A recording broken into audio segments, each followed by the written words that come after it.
আমি অনেকের কাছে শুনেছি কোনো খাবার বা পানি সারা রাত যদি খোলা অবস্থায় থাকে তাহলে নাকি ওই পানি বা খাবারে শয়তান প্রস্রাব করে দেয়। ইসলাম এই বিষয়ে কি বলে?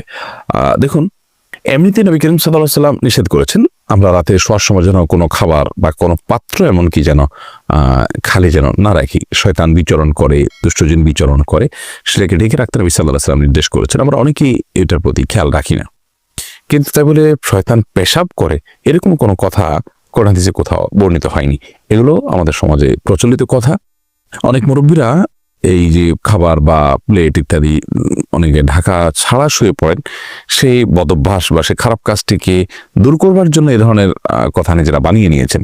তো কোরআন এবং হাদিসের নামে মন গড়া এরকম কোনো কথা বানিয়ে নেওয়া এটা গুনাহের কথা। নবী সাল্লাল্লাহু আলাইহি ওয়াসাল্লাম বলেছেন, মান কাযিবা আলাইয়া মুতাআম্মিদান ফালিয়াতাবাওয়া মাকআদাহু মিনান নার। যে ব্যক্তি আমার ব্যাপারে ইচ্ছাকৃতভাবে মিথ্যা কথা আরোপ করবে, আমার নামে মিথ্যা হাদিস বলবে, সেজন্য তার ঠিকানা জাহান্নামে জানিয়ে রাখে।